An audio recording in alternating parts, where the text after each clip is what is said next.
I recently received a marketing email, as anyone with a YouTube channel does soon enough, asking if I'd like to try out some Arrtx paint pens. Normally I ignore these emails, but figured this time I would see if any actually turned up.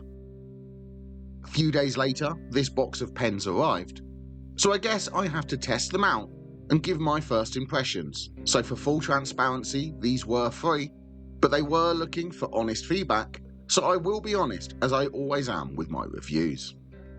The box is nice and solid, and there are 60 paint markers in here, which is a lot more than in sets by the more known paint companies. These pens are available on various surfaces, which I think is a lazy translation error to say that they should work on many surfaces. Turning the box over, we can see the range of colours in the set.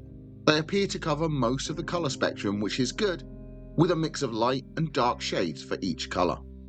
The range of colours means that if they do as promised, this set should be able to paint a lot of colour schemes from a single set of paint markers.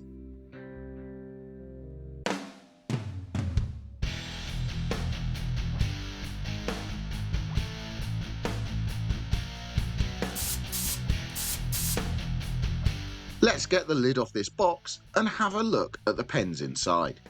The pens are laid out on trays that seem to be roughly grouped into colours. The trays make storage nice and simple, and all of your paint markers will be in an easy to store box. There are 4 trays in the box, and they are simple to take out and put back in again. I know these paint markers aren't specifically designed for miniatures like the ones I've tested from AK and Army Painter before. These are designed for more general art usage, but let's see if they will work for painting minis. These are the markers. They're about the size of a Sharpie, so they should have a familiar feel in the hand. The lids are quite a tight fit, but will come off with a little bit of effort. The tips are nice and solid, although I can already see that detail work could be difficult, as they are quite large. These pens don't need to have the paint pumped into them like a lot of the other paint markers. According to the box, they can just be used straight away and then the lid replaced. So it'll be interesting to see how long the life of the pens are, but that's something I can test down the line.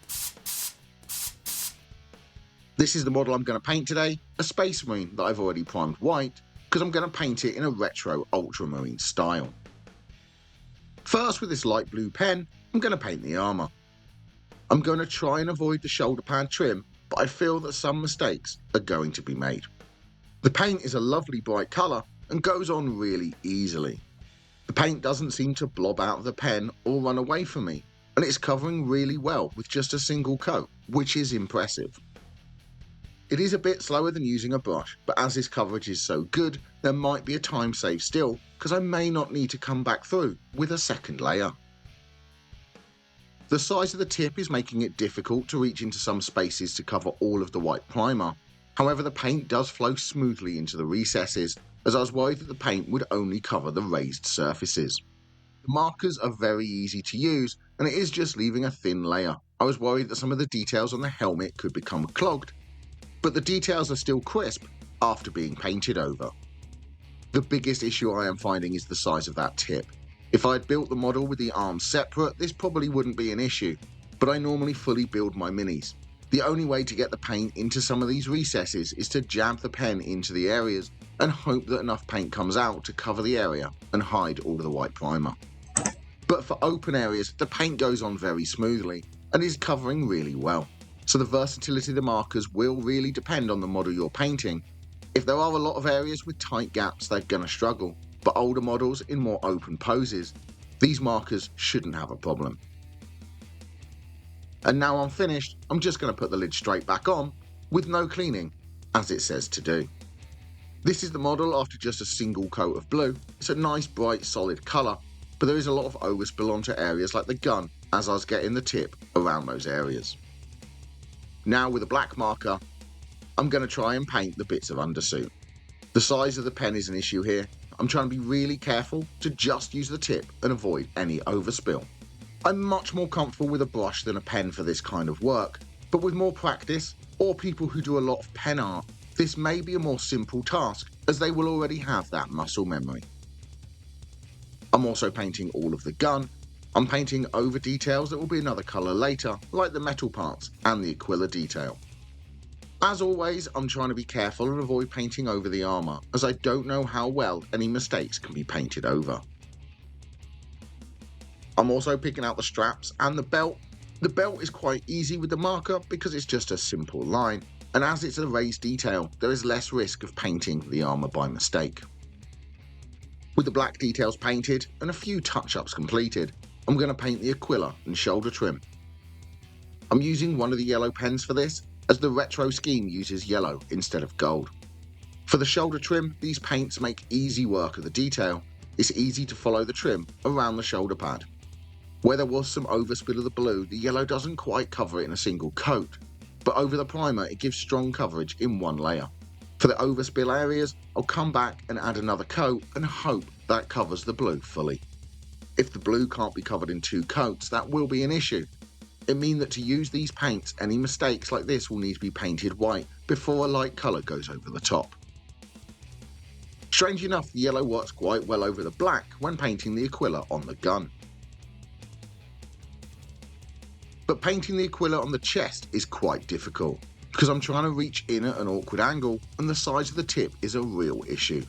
By turning the model and being careful, I am managing to paint most of the Aquila, but this would be a lot easier if the arms were in a sub-assembly or the tips of these pens was just a little bit thinner. With the yellow painted, it's added a nice bright pop to the model. Now I'll need to find something to paint those metal details. As there are no metallics, I'm using a light grey for this. I'm picking out all of the areas I'd normally paint with lead belcher, like the muzzle to the weapon, the magazine, and any other details. The size of the pen is once again an issue here, as these are small details, so I'm being careful to not apply too much pressure to the marker so I can keep control of where I'm painting. The coverage is really good, even over the black, but the grey really doesn't work well as a metallic. Of course, I could have just painted these details with lead belcher, as these markers should work well alongside traditional paints. I'm also painting the vents on the backpack with the grey. The coverage over the blue works really well. The most difficult part is getting that tip into the small gap between the lower vents, but the larger vents are easy to paint with the marker. The grey really doesn't work as a metallic and the model looks a bit flat, so let's see if I can bring out some detail on this mini. Using some known oil, I'm going to pin shade the armour. It feels good to use a brush again, as I'm sinking known oil into all of the recesses of the power armour. The best way to paint is to mix techniques and products, so using the shade like I would if I was painting traditionally should bring out the detail and give these markers a fair chance. There is so much detail on power armour, this step really makes a huge difference to the final model. I'm being careful to avoid overspill so I don't darken down the armour at all, just catching the recesses with some known oil. I'm really hoping that with a few extra steps that aren't the markers, I can get a model that is at least tabletop standard, as I can imagine doing the bulk of the work with a marker could be a lot easier for some people and help get them into the hobby. I'm also adding an all-over shade with known oil to the weapon, some shades in the grey, black and the yellow Aquila to bring out any details and hopefully darken down that grey so it may look a little bit better as a metallic replacement. With the shade applied, the armour now has a lot more detail and the grey has been toned down and looks a little bit more like dirty metal. Now I'm going to fill in the eyes. The paint marker is far too large for this task. As I'm looking, there is just no way that I'd be able to paint the eyes without accidentally getting red onto the helmet as well.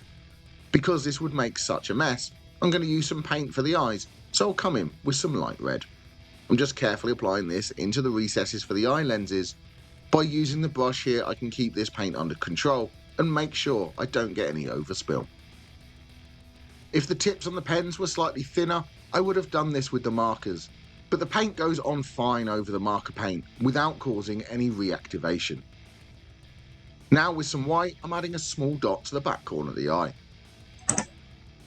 I would normally apply a lighter red in the eyes before the white, but as I'm going for a simple scheme here, just the red and white will fit in with the rest of the mini.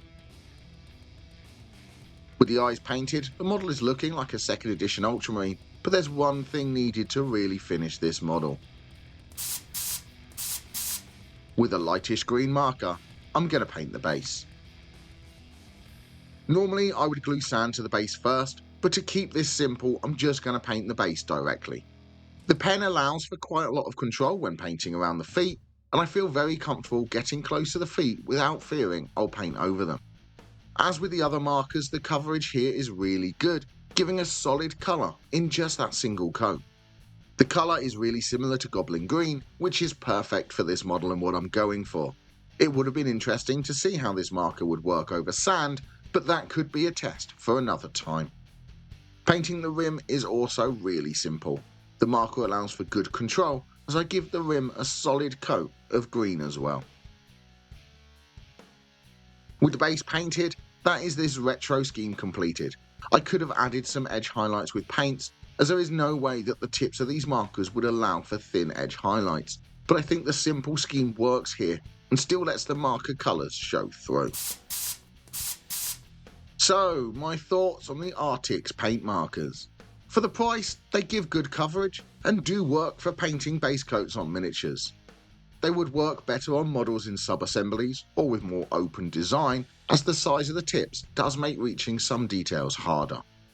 The paint dries fairly quickly, but you will want to leave it for a bit longer than if you're using Citadel paints before painting over an area, as the colours can stay a bit damp and almost mix on the model. This can be fixed with another layer of whatever colour you need, but it is worth bearing in mind. As with all the other pens I've tried, they probably won't replace a paint pot and brush for me. But some of the colours are nice, and I may use them for a base colour or picking out a large detail on some models. I think these are great if you're interested in trying paint pens, as they're very similar to the AK ones, but without the need to pump the paint into the pen, and cheaper for the amount of pens that you get. They could also be great if you have children and would like to get into painting miniatures with them, as the risk of making a mess over the table or the floor is a lot lower, but it will allow kids to start painting some models. Even without the extra steps like shading, for someone's first model, they can achieve results I would have been happy with when I started. I don't think experienced painters will need these, unless they want to access the range of colours, but for beginners or people who struggle with a brush, these paint markers could be a real game changer. Let me know what you think of paint markers in the comments below, and have you tried these Arrtx ones? Thank you very much for watching. Please don't forget to like and subscribe, and happy painting!